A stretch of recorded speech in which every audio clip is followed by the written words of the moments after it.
महिला व बाल विकास विभाग आणि युनिसेफ यांच्या संयुक्त विद्यमाने बालकांच्या मानसिक, शारीरिक आणि कौटुंबिक आरोग्याची काळजी घेण्यासाठी राज्यातील अंगणवाड्यांमध्ये पालक मेळावा आयोजित करण्यात येतो। याचा सकारात्मक परिणाम होताना दिसतो। आरंभ या कार्यक्रमाच्या 3 मुख्य व्यासपीठांपैकी एक म्हणजे पालक मेळावा।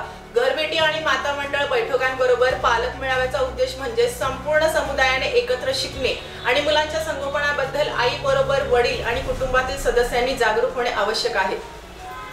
महिला व बाल विकास विभागामार्फत महिला व बालकांच्या सर्वांगीण विकासासाठी विविध योजना राबवल्या जातात। याप्रमाणे युनिसेफ ही एक संयुक्त राष्ट्रसंघाची एक संस्था आहे जी मुले आणि मातांच्या कल्याणासाठी काम करते। तिचे मुख्य उद्दिष्ट म्हणजे जगभरातील मुलांना अन्न, आरोग्य सेवा, शिक्षण आणि संरक्षण उपलब्ध करून देणे, आपत्ती, युद्ध किंवा दारिद्र्यग्रस्त भागातील मुलांना मदत करणे, लसीकरण, स्वच्छ पाणी आणि शिक्षणाच्या कार्यक्रमांद्वारे मुलांचे जीवन सुधारणे। यासाठी 1946 साली दुसऱ्या महायुद्धानंतर युद्धग्रस्त देशातील मुलांना मदत करण्यासाठी ही संस्था स्थापन करण्यात आली आहे।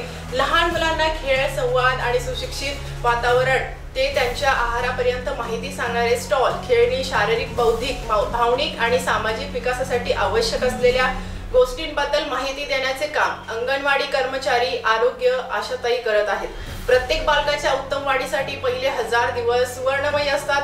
त्यात पालक घरातील सदस्याचा सहभाग अत्यावश्यक असतो। त्यामुळे पालकांशी मनमोकळा संवाद साधण्यासाठी महिला व बाल विकास विभाग युनिसेफच्या समन्वयाने आई बरोबर वडिलांनीही बालकाला सांभाळण्याची जबाबदारी घ्यावी। याचबरोबर घरातील सदस्यांचीही तेवढीच जबाबदारी असल्याचे प्रबोधन या पालक मेळाव्याच्या माध्यमातून करण्यात येते।